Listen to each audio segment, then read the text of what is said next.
The crack of the rifle echoed across the plains as Dalton Reed took down a fat jackrabbit. His dinner for the night secured in a single shot. The tall cowboy lowered his Winchester, squinting against the setting sun of the Montana Territory, 1872. Behind him, the small cabin he'd built with his own hands stood as a silent sentinel against the wilderness, smoke curling from the stone chimney.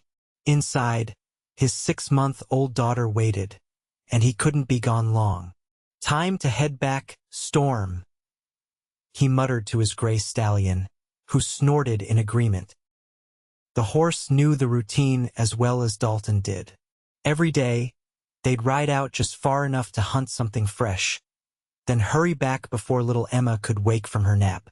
Dalton tied the rabbit to his saddle and mounted up, his tall frame settling easily into the worn leather. At 30 years old, he had the weathered face of a man who'd spent his life outdoors, deep lines etched around his blue eyes from squinting against the sun. His dark hair curled beneath his hat, and several days' worth of stubble darkened his jaw. There hadn't been time for shaving lately, there was barely time for sleeping.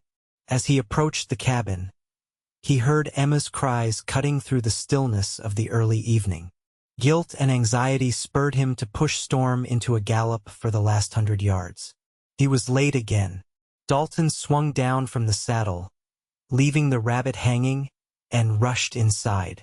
Emma lay in her makeshift cradle, a dresser drawer lined with blankets, her tiny face red with the effort of crying, little fists punching the air in frustration. "I'm here, little one. I'm here." He scooped her up with hands that seemed too large, too rough for such a delicate thing.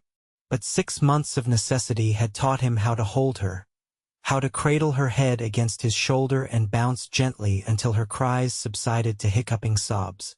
"That's my girl," he murmured, pressing his lips to her downy head. She smelled of milk and the lavender soap he used to wash her clothes, one of the few feminine things he'd kept after Sarah died, bringing Emma into the world.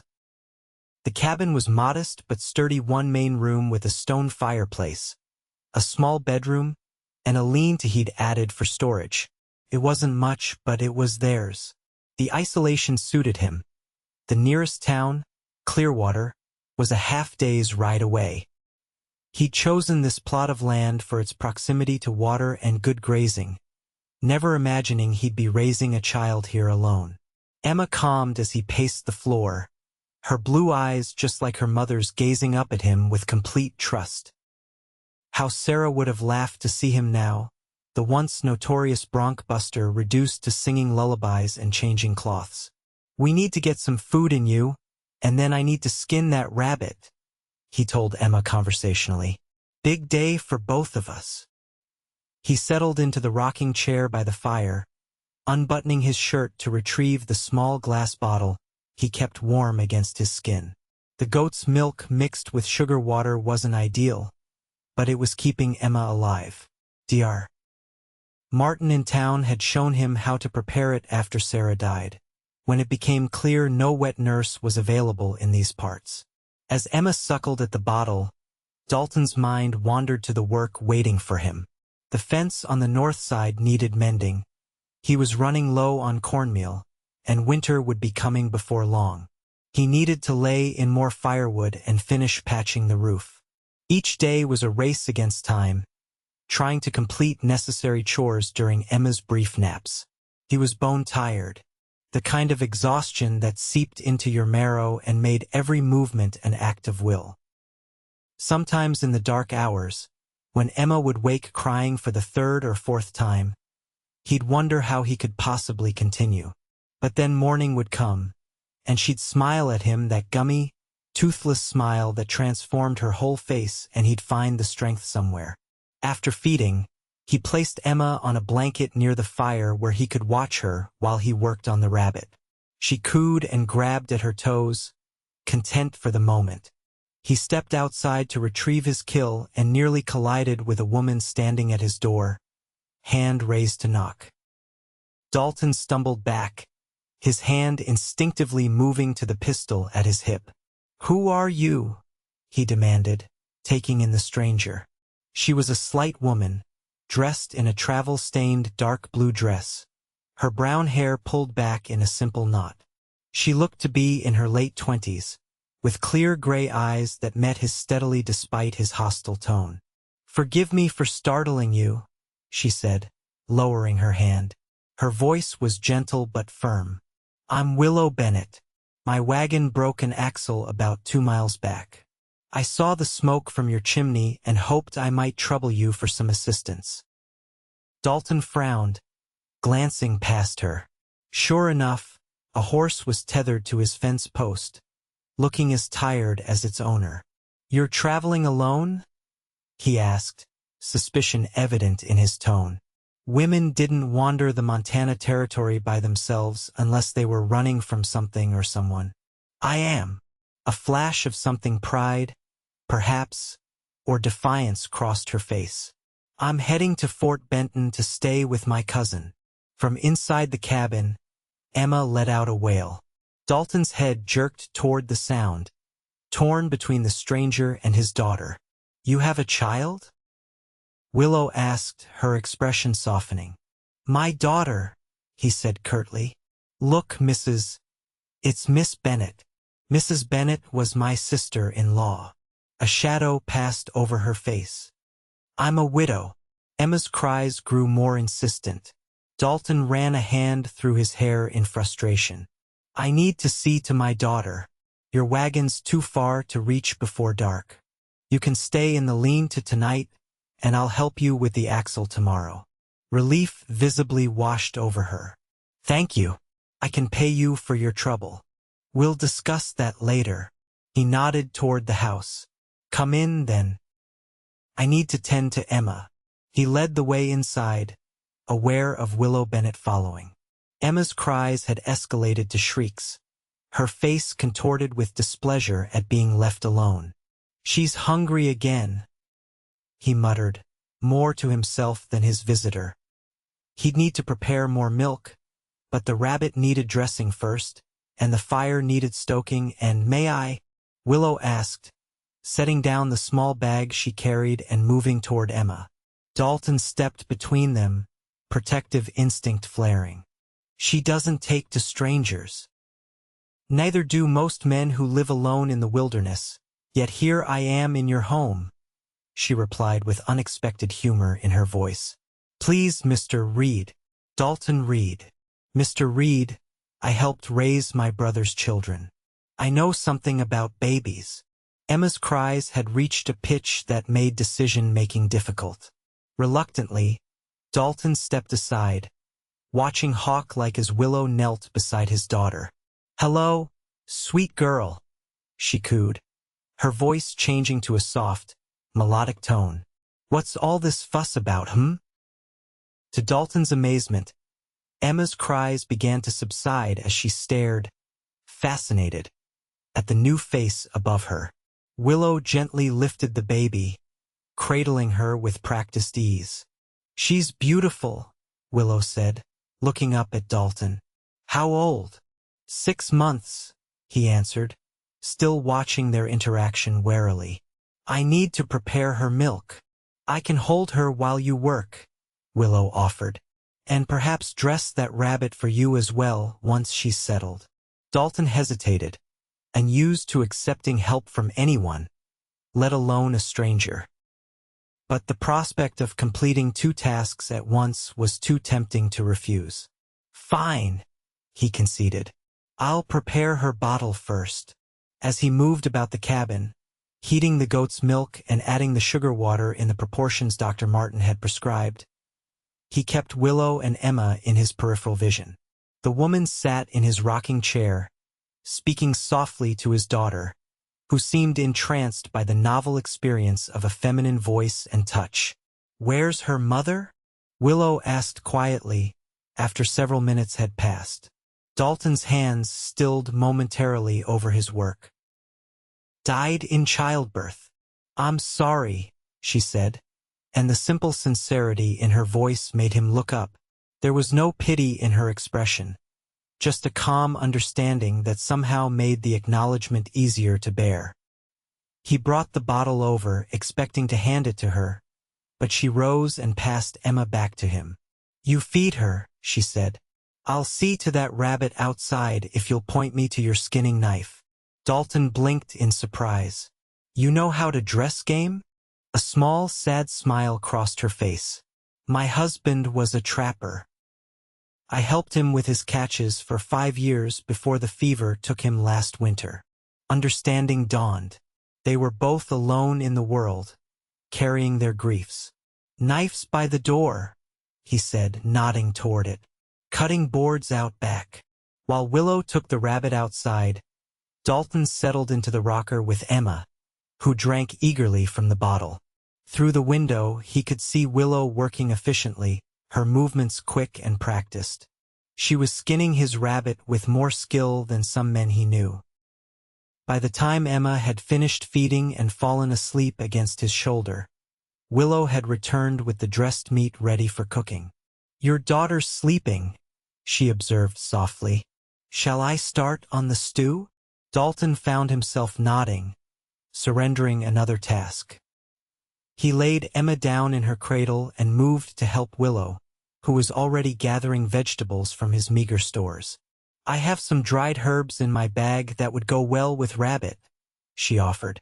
"And I can make biscuits if you have flour." "I have flour," he said, feeling oddly defensive, as though she might be judging his housekeeping. "In the bin beside the stove." They worked together in a silence that gradually shifted from awkward to companionable. Dalton chopped potatoes and carrots from his small garden while Willow prepared the meat and mixed biscuit dough. The domesticity of it was strange. He hadn't shared his space or his tasks with anyone since Sarah died. As the stew simmered and the biscuits baked, filling the cabin with aromas that made his stomach growl, Willow asked, "How do you manage?" "With the baby and the homestead." Dalton leaned against the counter, crossing his arms. "One day at a time." "You have no help? No family nearby?" "No family anywhere," he replied. "As for help, there's Mrs. Peterson in town who watches Emma when I need to do business there. But that's it." Willow nodded thoughtfully, her gaze taking in the cabin clean enough for a bachelor with a baby, but showing signs of neglect. The curtains Sarah had hung were gathering dust, dishes were stacked unwashed by the basin, and mending was piled in a basket by the hearth. "It can't be easy," she said finally. "No," he agreed, surprising himself with his candor. "It's not." They ate at the small table, the stew richer and more flavorful than anything Dalton had managed to cook for himself in months. The biscuits were light and fluffy, a far cry from the dense, sometimes burned offerings he produced. "This is good," he admitted between bites. "Thank you. It's the least I could do for your hospitality," Willow replied. After a pause, she added, "Mr. Reed, I have a proposition for you." Dalton raised an eyebrow, immediately wary. "What kind of proposition?" "I need to reach Fort Benton, but I'm not in a particular hurry. My cousin isn't expecting me until the end of the month." She met his gaze directly. "You need help with your daughter and your home. I could stay for a week or two, help you get things in order before continuing my journey." Dalton set down his spoon. "And what would you want in return?" "Room and board while I'm here, and your assistance fixing my wagon when it's time for me to leave." He studied her face, looking for deception or ulterior motives, but found only open honesty. Still, he'd learned the hard way that people weren't always what they seemed. "Why would you want to help a stranger?" Willow's gaze dropped to her bowl. "Perhaps I'm not ready to face my cousin's pity just yet. Or perhaps I've grown tired of being alone with my grief." She looked up again. "Or maybe I simply recognize a situation where my skills are needed." Before Dalton could respond, Emma began to fuss. Willow rose, saying, "Think about it overnight. You don't need to decide now." She crossed to the cradle and lifted Emma with that same natural ease that had surprised him earlier.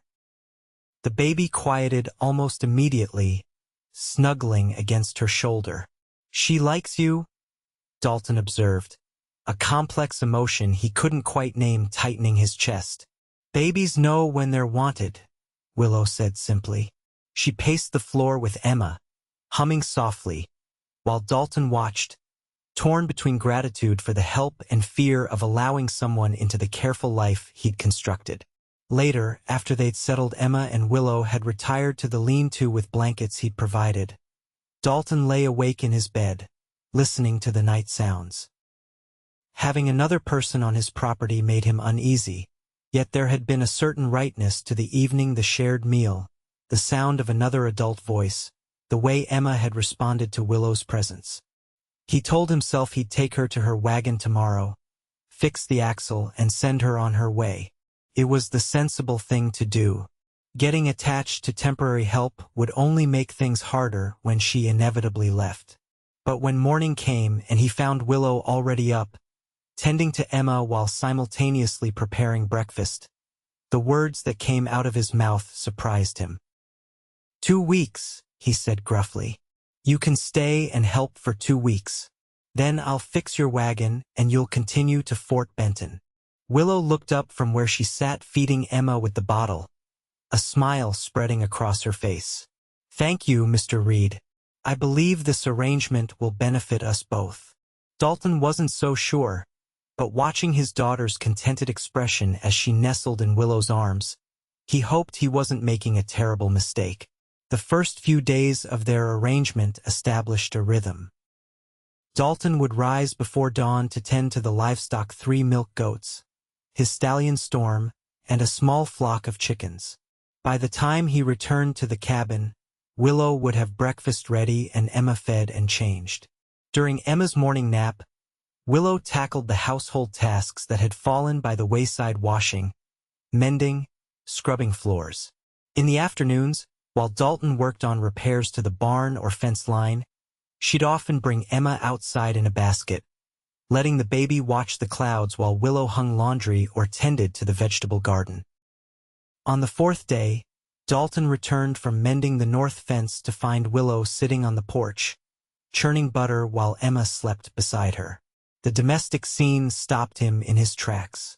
For a moment, he could almost pretend they were a family, that the cabin contained the life he and Sarah had planned, not the broken remnants he'd been left with. "You're back early?" Willow observed, not pausing in her steady rhythm. Dalton removed his hat, running a hand through his sweat-dampened hair. "Finished sooner than expected." "Good. I was hoping you might be able to watch Emma while I pick the beans. They're ready, and we should preserve them before they're past their prime." "I can help with that after I clean up," he offered. Willow looked surprised, then pleased. "That would be welcome."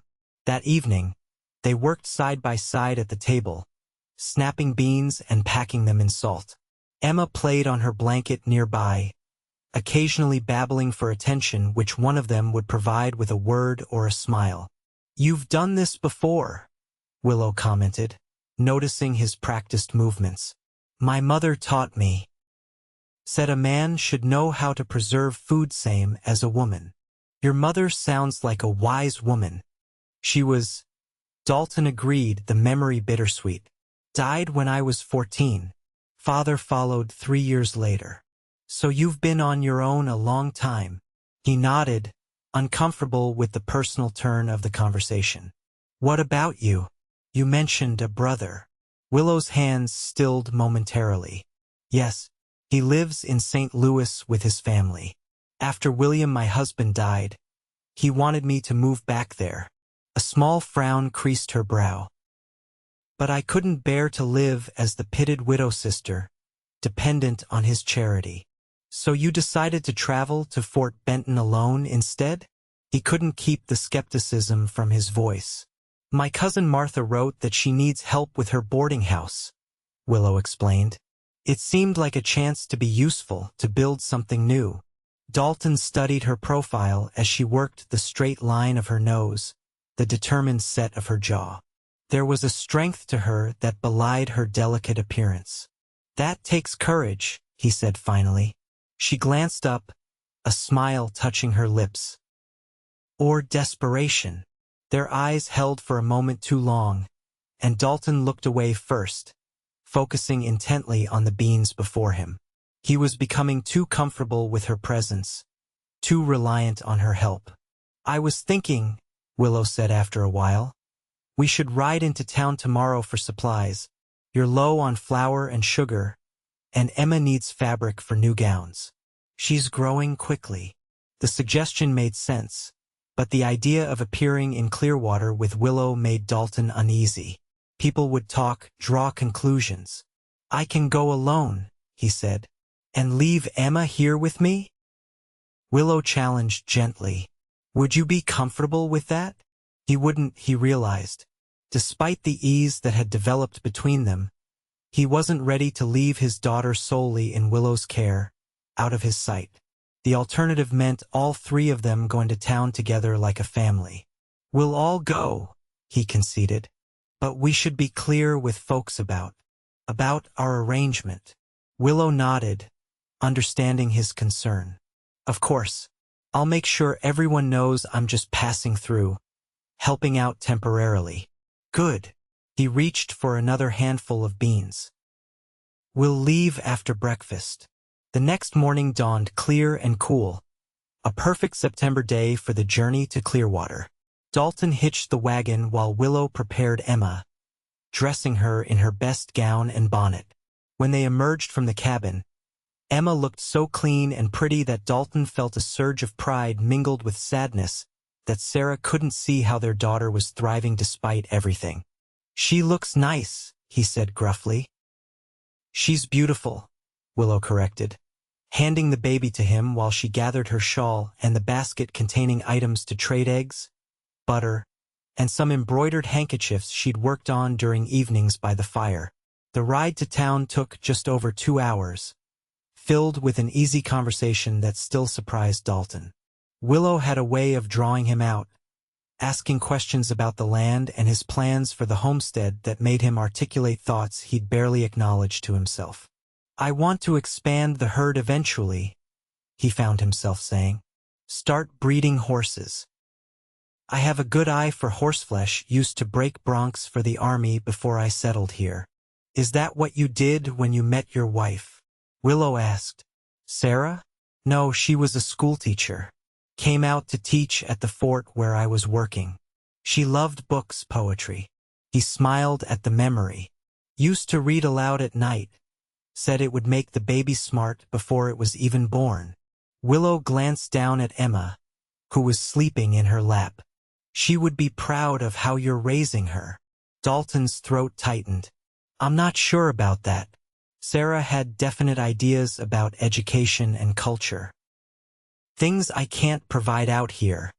You provide safety, love, and stability," Willow countered. "Those are the foundations upon which everything else is built." Her words eased something in him, a doubt he carried daily about his fitness as a father. As they approached Clearwater, the settlement came into view: a main street with a general store, saloon, blacksmith, small church, and a scattering of houses and businesses. It wasn't much, but it was the center of commerce and community for the surrounding homesteads. Dalton felt eyes on them as soon as they pulled up in front of Graham's general store. Mrs. Peterson, a kindly older woman who sometimes watched Emma, emerged from the millinery shop next door, her curious gaze taking in Willow. "Dalton Reed," she called, approaching the wagon. "Who's your friend?" Dalton helped Willow down from the wagon before answering. "Mrs. Peterson, this is Miss Bennett. She's staying at my place for a short while, helping with Emma before continuing to Fort Benton." "Is that so?" Mrs. Peterson didn't bother hiding her interest. "Well, isn't that neighborly?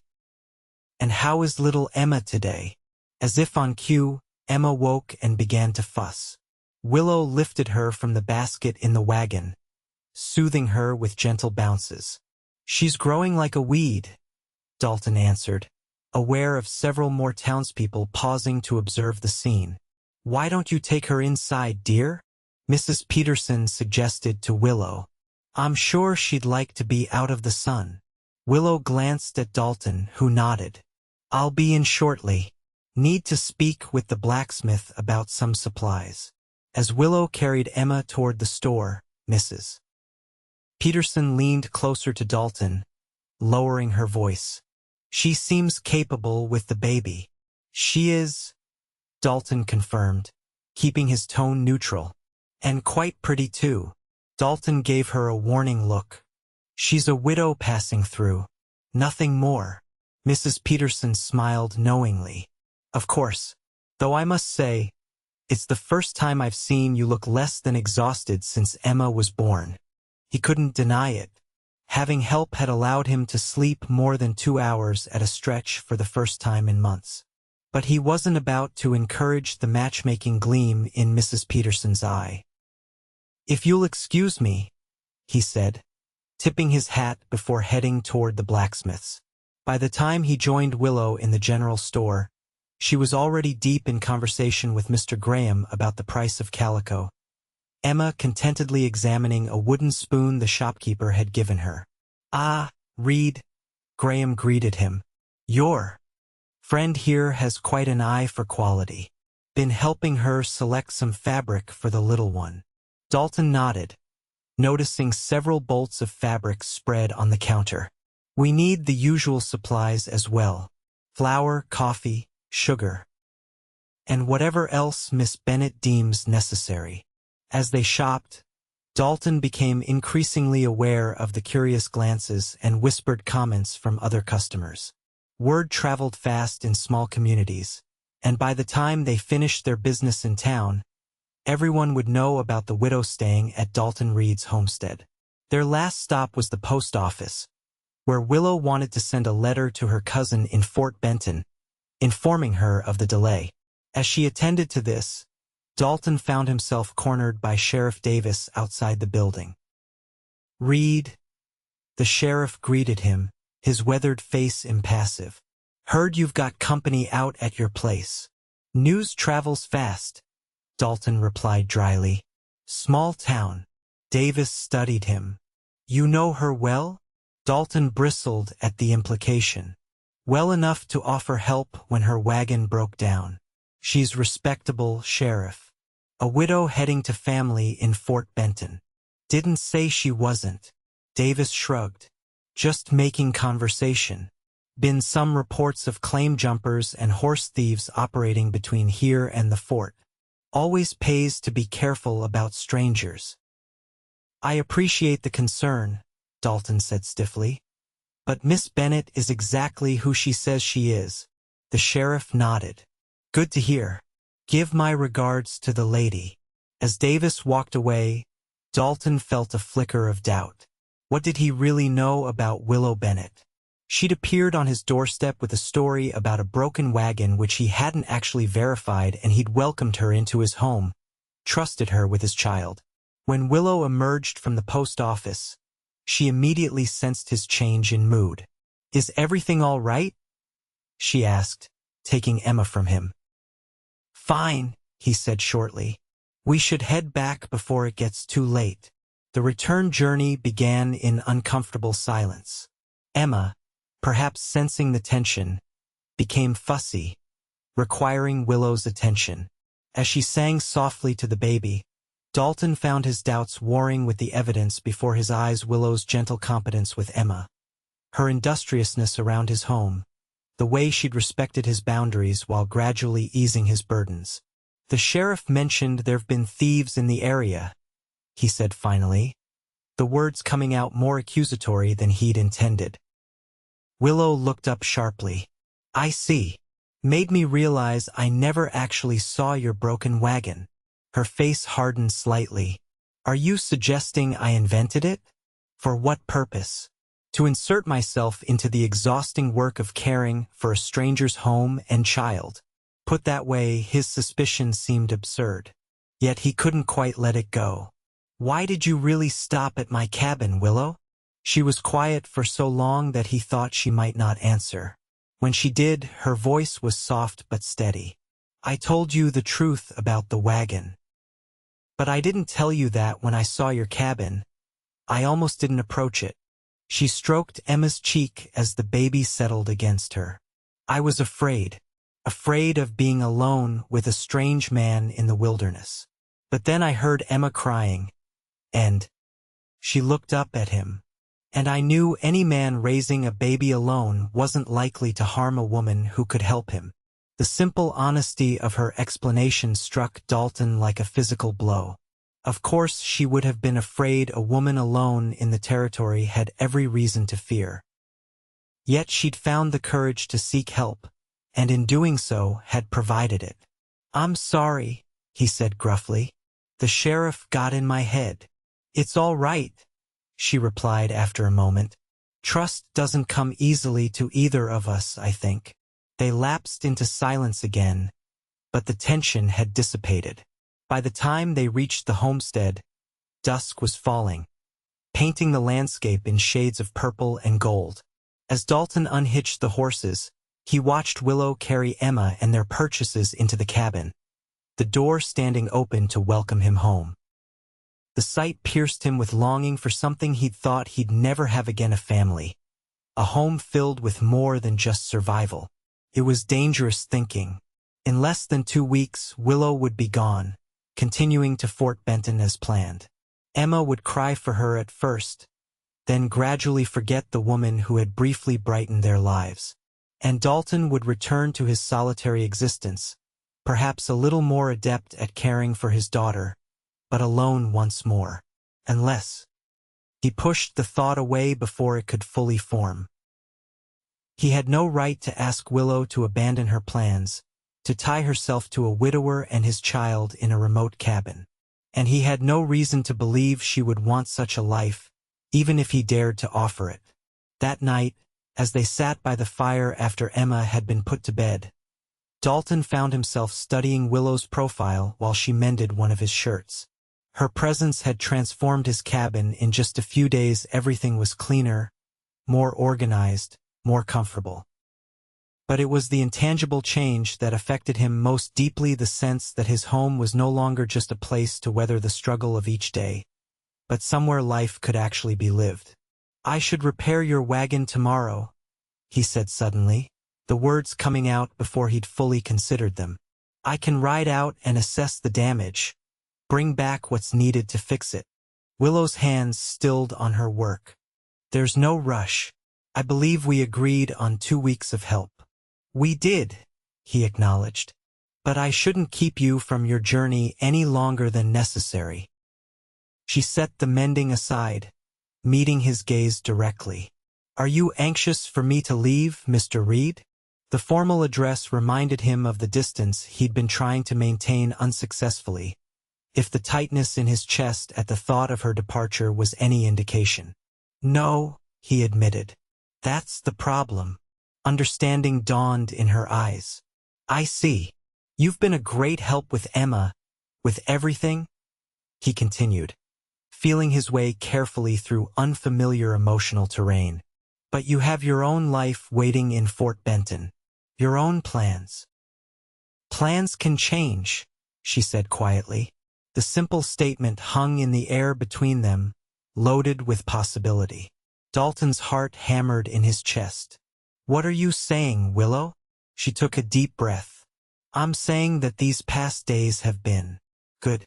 Being here, being useful, watching Emma grow." She hesitated. "Being with you. It's too soon," he said, though everything in him wanted to contradict the words. "For both of us. You're still grieving your husband." "William has been gone for almost a year," she interrupted gently. "I will always carry him in my heart, but grief changes with time. It doesn't end, but it transforms."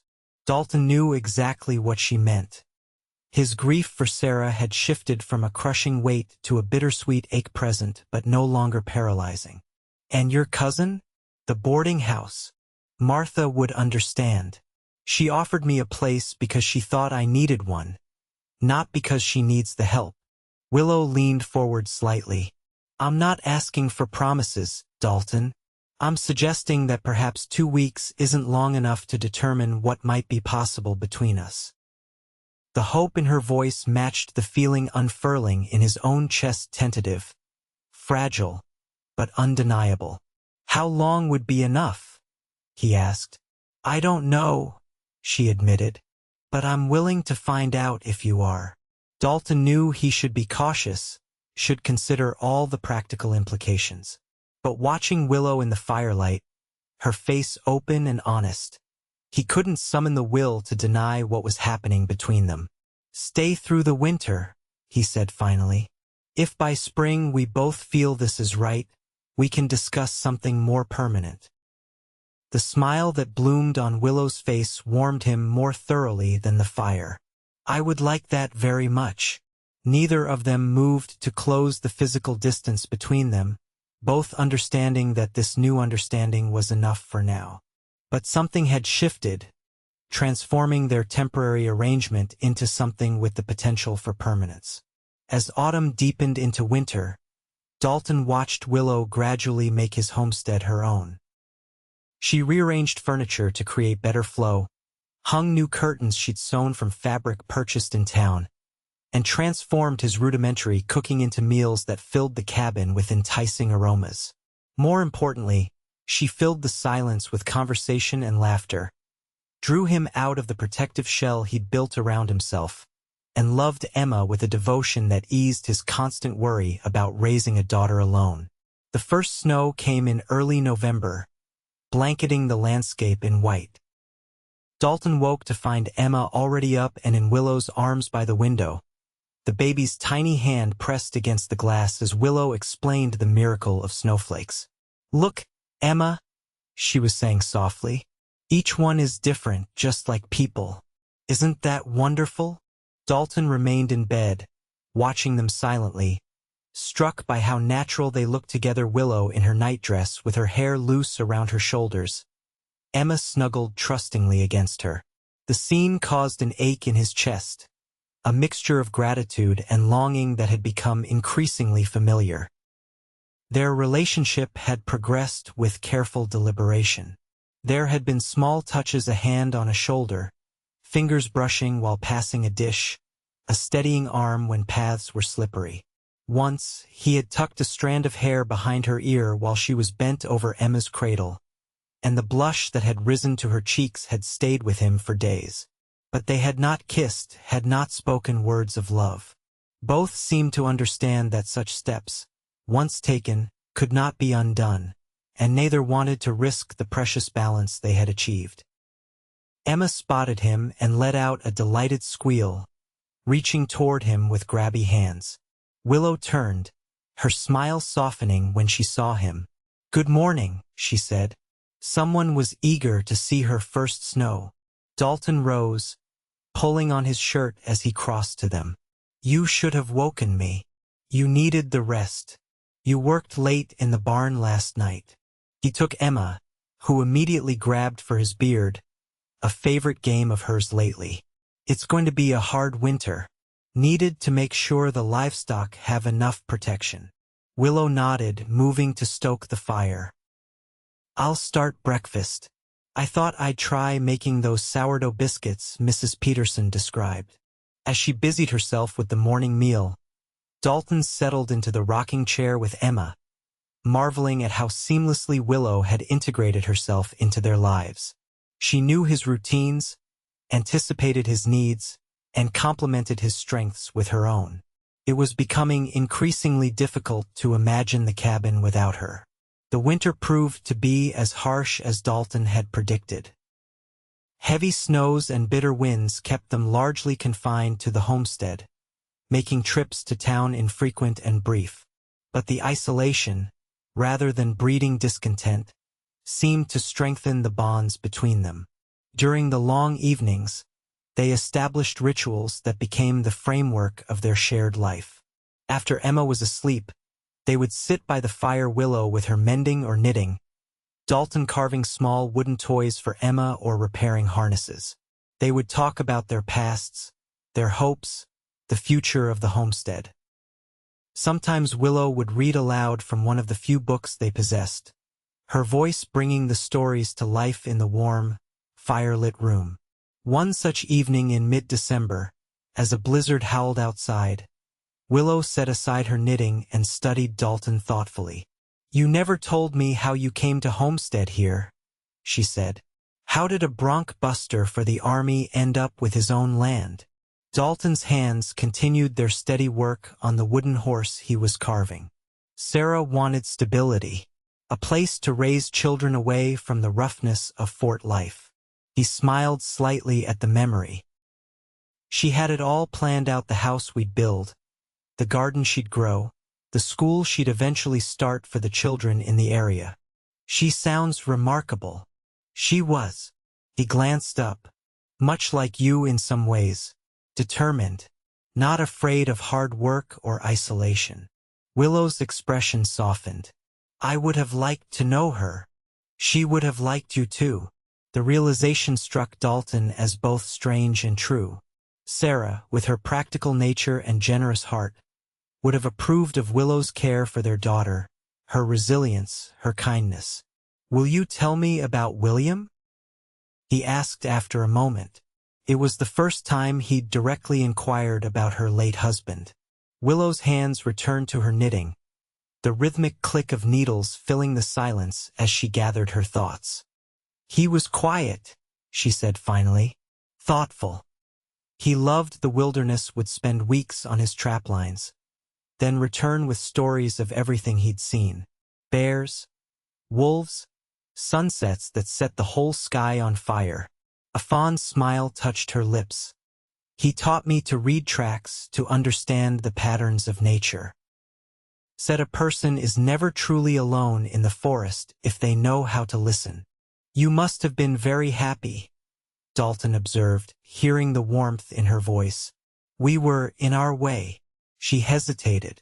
"We never had children, though we hoped for them. When he died, I felt as though I'd lost not only the life we had, but the future we'd planned." Her eyes met his across the space between them. "I never expected to find another chance at family." The word hung in the air between them. Family. It was what they had become, in practice if not in name. Dalton set aside his carving and crossed to where she sat, kneeling before her chair. "Willow," he said, taking her hands in his, "I don't want to wait until spring to know if this is right. I already know." Her breath caught. "Dalton, I love you," he said simply. "I didn't think I could love anyone after Sarah. Didn't think I had room for it with all the grief and responsibility. But you've shown me otherwise." Tears glistened in her eyes. "I love you too. And Emma. So much it frightens me sometimes." "Then marry me," he said, the words emerging with surprising ease. "Be my wife, Emma's mother. Stay with us not just through winter, but for all the seasons to come." A tear spilled down her cheek as she nodded. "Yes," she whispered. "Yes, I will." Dalton reached up to brush the tear away, his hand lingering on her cheek. Slowly, giving her time to pull away if she wished, he leaned forward and pressed his lips to hers. The kiss was gentle, tentative at first, then deepening as Willow's arms went around his neck, drawing him closer. When they finally parted, both slightly breathless, Willow rested her forehead against his. "I never expected to find you," she murmured. "To find this." "Nor I you," he replied. "But I'm grateful every day that your wagon broke down within sight of my chimney smoke." She laughed softly. "Providence has strange ways." They were married 2 weeks later, when a break in the weather allowed them to travel to Clearwater. The ceremony was simple, just the two of them with Emma in Willow's arms, the minister, and Mrs. Peterson and Sheriff Davis as witnesses. But as Dalton slipped his mother's ring onto Willow's finger, he felt a sense of rightness that transcended the modest surroundings. That night, after they had put Emma to bed in her cradle, now moved to the small storage room they had converted into a nursery, Dalton and Willow came together as husband and wife. Their lovemaking was tender, unhurried, a physical expression of the bond that had grown between them over the months of shared work, shared meals, shared dreams. Afterward, as they lay entwined beneath the quilts in the bedroom that was now truly theirs. Willow traced the line of Dalton's jaw with gentle fingers. "I used to be afraid I'd never feel whole again," she confessed. "After William died, it was as though part of me was missing. But being here with you and Emma, I feel complete in a new way, different, but whole." Dalton pressed a kiss to her palm. "I know exactly what you mean." As winter gave way to spring, life on the homestead transformed. The melting snow revealed muddy fields ready for planting, and new life emerged everywhere. Lambs from the small flock they'd acquired, chicks from the hens, and wildflowers dotting the prairie. Emma grew rapidly, taking her first faltering steps across the cabin floor in March, toddling from Dalton to Willow with gleeful determination. Her vocabulary expanded daily. Simple words at first, da for Dalton, ma for Willow, a development that had brought tears to both their eyes. Doggy, for the stray pup Dalton had brought home one snowy evening that had become a beloved pet. In April, as they planted the expanded garden Willow had designed, she shared news that completed their joy. She was expecting a child, due in late autumn. "Are you happy?" she asked, watching Dalton's face carefully after telling him. His response was to lift her off her feet, spinning her in a circle despite her laughing protests. "Happy doesn't begin to describe it," he said when he finally set her down. "Are you ready to go through this again so soon? With you beside me?" "Yes." She placed his hand on her still flat stomach. "This child will have what Emma didn't, both parents from the start." The thought sobered Dalton momentarily. "Sarah would be pleased," he said after a moment, "to know Emma has a mother who loves her, and siblings to grow up with." "I believe she would," Willow agreed. "Just as I believe William would be glad I found you." They stood together in the freshly turned earth of their garden, the promise of new growth all around them, the future stretching before them like the vast Montana sky, boundless with possibility. As summer bloomed across the prairie, Willow's pregnancy progressed smoothly. Her body rounded with new life while her capable hands continued to transform the homestead. She planted flower beds around the cabin, hung wind chimes she'd fashioned from bits of metal and wood, and convinced Dalton to add a porch where they could sit in the evenings, watching Emma chase fireflies under the vast starry sky. Word of their marriage had spread throughout the area, bringing neighbors they'd barely known to their door with gifts and well wishes. The isolation that had defined Dalton's life before Willow gradually gave way to a measured sociability. Sunday gatherings after church, occasional shared meals with nearby families, even a midsummer dance in Clearwater that left Willow flushed with pleasure and Dalton surprised by his own enjoyment. In August, as Willow entered her 6th month, her cousin Martha finally made the journey from Fort Benton to visit, curious about the man who had persuaded Willow to abandon her plans. "I can see why you stayed," Martha confided to Willow as they sat shelling peas on the porch, watching Dalton teach Emma to feed the chickens. "He adores you, and that child thinks you hung the moon."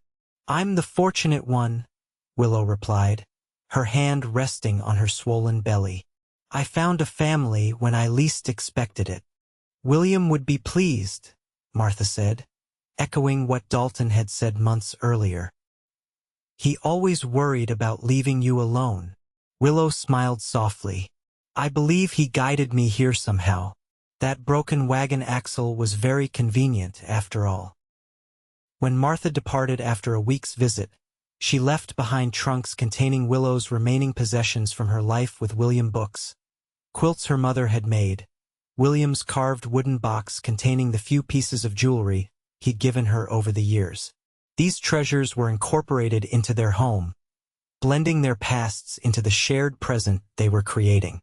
September brought the harvest vegetables from their garden, wild berries Willow preserved as jam, and the first calves from the small herd of cattle Dalton had begun to build. The work was constant but satisfying, their partnership now so seamless that they often completed tasks without needing to speak, anticipating each other's needs and movements. As Willow's pregnancy advanced, Dalton insisted she rest more, taking on additional chores despite her protests. His protectiveness both amused and touched her. This strong, capable man who had once been so wary of accepting help now devoted himself to ensuring her comfort and well-being. One evening in early October, as they sat on the porch watching the sunset paint the sky in brilliant oranges and pinks, Emma asleep on Dalton's lap, Willow suddenly gasped and placed his hand on her belly. "Feel that?" she whispered as a strong kick pressed against his palm. "Someone's eager to join us." Dalton's face softened with wonder. Strong like their mother. Willow leaned her head against his shoulder. "I was thinking about names today. If it's a boy, I'd like to call him David, after your father. And if it's a girl, Sarah," she said simply. "If you'd like that." Dalton's throat tightened with emotion. "You wouldn't mind naming our child after Emma's mother? The woman you loved first?" Willow met his gaze steadily. "Love isn't diminished by being shared, Dalton. Sarah will always be part of who you are, part of Emma. I would be honored to give her name to our daughter." He kissed her then, trying to convey through touch what words couldn't adequately express his gratitude for her understanding, his amazement at her generosity of spirit, his profound love for the family they had created together. The baby arrived 2 weeks later, in the middle of a crisp autumn night. Dalton had ridden for the midwife at the first signs of labor, returning with Mrs. Peterson as well, who took charge of Emma while the midwife attended Willow. The birth was quicker than expected, and just before dawn, David William Reed entered the world with a lusty cry that brought tears to his father's eyes. He had Willow's gray eyes and a thatch of dark hair like Dalton's, and when he was placed in his mother's arms, the look of adoration on her face mirrored exactly what Dalton felt in his heart. "He's perfect," Willow whispered, tracing a finger along the baby's cheek. "Absolutely perfect." Dalton sat beside them on the bed, his arm around Willow, marveling at the miracle they had created together. "Thank you," he said softly, pressing a kiss to her temple. "For him. For everything." Later that morning, when Emma was brought in to meet her brother, her wide-eyed wonder as she peered at the tiny bundle in Willow's arms completed the circle of family they had formed. Dalton lifted her onto the bed, helping her to gently touch the baby's hand. "This is your brother, Emma," he explained. "His name is David." "Baby," Emma said solemnly, then looked up at Willow. "Mama baby." "That's right, sweetheart," Willow confirmed, her voice thick with emotion. "Mama and Daddy's baby, just like you." The simple words acknowledged what had been true in their hearts for months. Emma was as much Willow's child now as David was, bound by love if not by blood. As winter settled once more over the Montana landscape, the Reed family found themselves enclosed in a cocoon of contentment. The cabin, which had once felt like a place of grief and struggle to Dalton, now pulsed with life and warmth.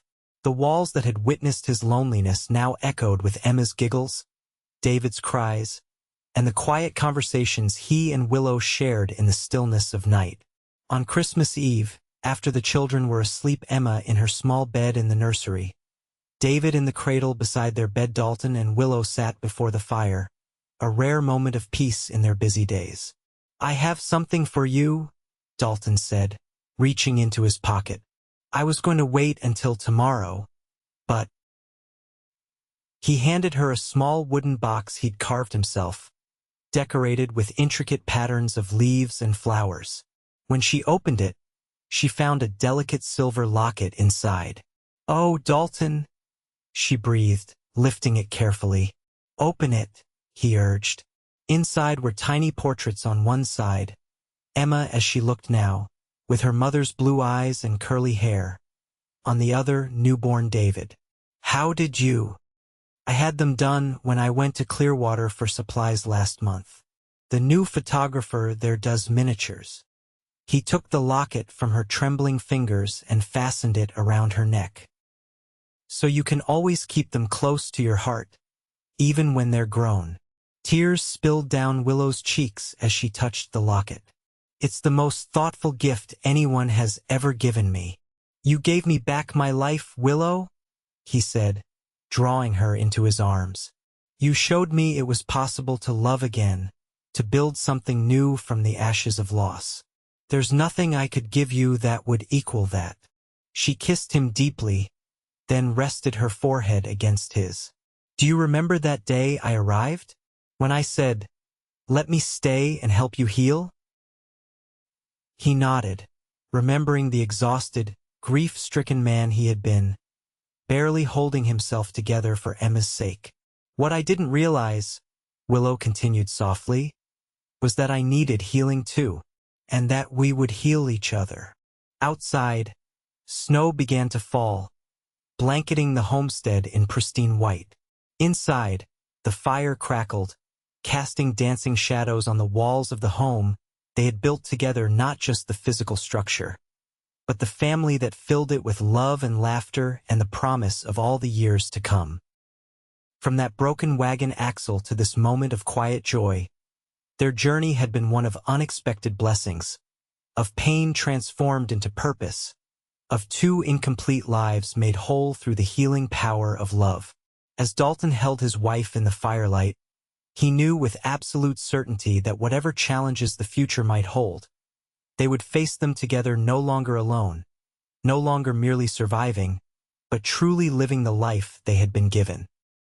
And in the small bedroom nearby, Emma and David slept peacefully, secure in the knowledge, even if they were too young to articulate it, that they were surrounded by a love strong enough to overcome loss, to bridge the gaps between past and future, to create a family bound not just by blood but by choice, by commitment, by the daily decision to remain and help each other heal. For Dalton and Willow Reed, the once empty cabin on the Montana prairie had become what both had once thought forever lost to them, a true home, filled with the precious second chance they had given each other.